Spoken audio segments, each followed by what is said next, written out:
Ну что, с сегодняшнего дня стартует всероссийская перепись населения. Мы с вами в ней принимаем непосредственное участие. Как, зачем, почему? Огромное количество вопросов у меня, возможно, и у вас тоже. У нас в гостях начальник отдела статистики населения и здравоохранения Башкортостанстата Ирина Утяшева. Ирина Борисовна, доброе утро! Доброе утро всем! Это что, с сегодняшнего дня уже вот эти самые люди, переписчики, будут к нам приходить? Или еще пока не ждать никого в Нет, гости? переписчики будут ходить с 18 числа, но они с сегодняшнего дня 3 дня будут учиться, обучаться, как общаться с людьми, как обращаться с планшетами и в программе переписи. Ну да, сегодня 15 октября, значит, 18 это понедельник. В понедельник уже к вам в дверь могут постучаться, имейте в виду.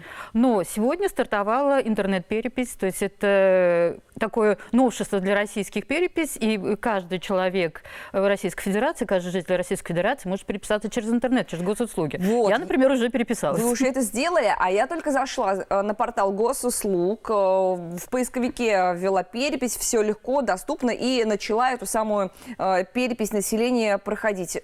Вот, ну, почему это важно? Это опять собирают про нас какие-то данные, информацию какую-то выуживают?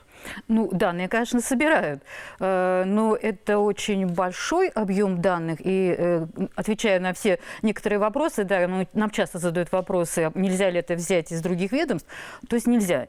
Это именно привычно говорить, что это фотографии нашего населения на определенный момент.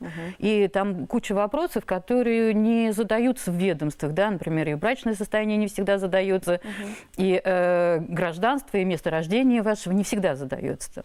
Вот, поэтому национальность. Национальность это уникальное как бы сведения, знания о языках тоже это только в переписи. Даже вопрос о домохозяйстве, о составе домохозяйства, в общем-то, ни в каком ведомстве мы как домохозяйство не участвуем. Мы участвуем как отдельная личность, да, хоть в налоговой инспекции, хоть в пенсионном фонде. А вот здесь должна именно семья и должно домохозяйство. Давайте просто всем объяснить, почему важно принять участие в переписи населения? Вот для чего это нужно?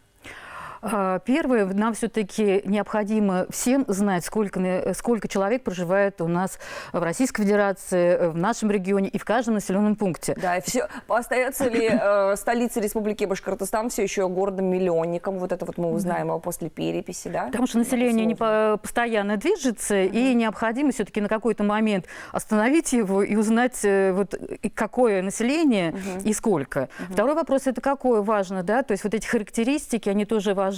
Они используются, ну, как естественно, на федеральном уровне. Все нацпроекты, они обоснованы именно итогами переписи или текущей статистикой, да, демографической.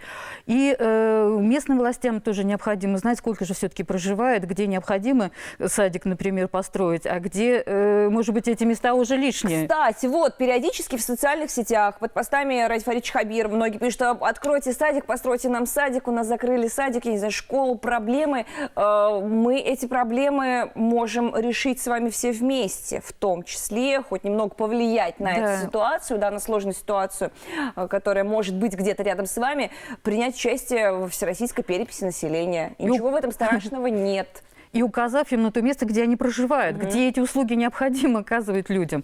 Слушайте, потому что сейчас часто место регистрации официальное и место жительства, они различаются. И нам надо знать, где фактически проживает население. Ирина Борисовна, ну ладно, на госуслуги понятно. Там все легко и просто. Да? Поисковик, госуслуги, поисковик, перепись населения, заполняете анкету.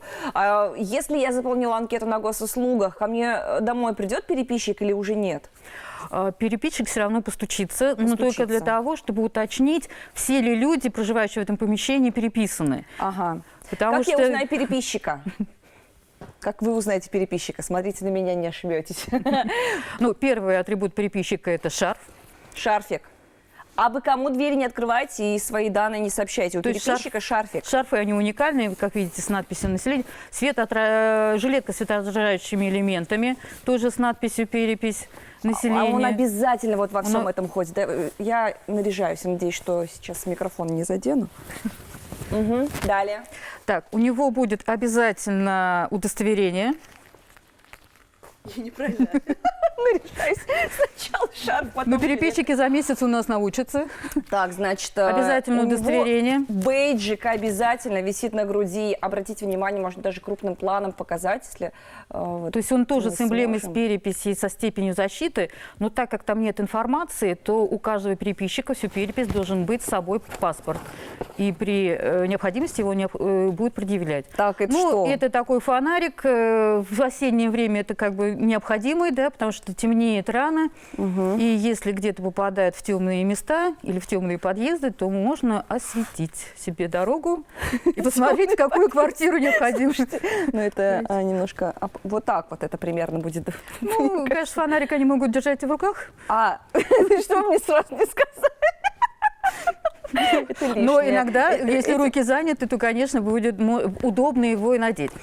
Конечно, Так, у каждого что там, переписчика, нет, у каждого переписчика будет планшет.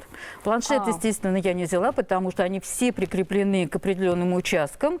И с сегодняшнего дня на обучении каждому переписчику уже будет планшет раздаваться для того, чтобы они вообще освоили, как с ним надо обращаться. Ирина Борисовна, точно у абы кого вот этой одежды не будет? Дверь непонятным людям не открывать. Вот если придут такие, как я... Так, посмотрите, сейчас, может, красиво? Да красиво, конечно. Вот в таком жилете светоотражающем, вот с таким бейджем. Возможно, у этого человека в руках будет фонарик. Слушайте, ну, шарфик просто прикольный очень. И вот такой шарф – это переписчик. Расскажите ему всю информацию, не бойтесь, это не страшно. Это перепись населения, в ней участвуют абсолютно все, и мы надеемся, что вы тоже. Ну что, вам плодотворной работы. До какого числа перепись у нас? Значит, перепись проводится с 15 октября по 14 ноября. Но вот на госуслугах можно будет переписаться с 15 октября с сегодняшнего дня по 8. Для того, Ноября. чтобы, да, если кто-то все-таки хотел, но не успел или не смог переписаться, мы бы могли их традиционным способом с переписчиком переписать. Ну и хотелось бы, конечно, пожелать удачи нашим переписчикам, а их очень много. Да. То есть у нас это практически 7,5 тысяч человек переписчиков по республике. Вот это да. Привет им от нас огромное, пожалуйста, передавайте. Спасибо за ваш труд, за вашу работу. Перепись населения стартовала. В эфире программа «Салям».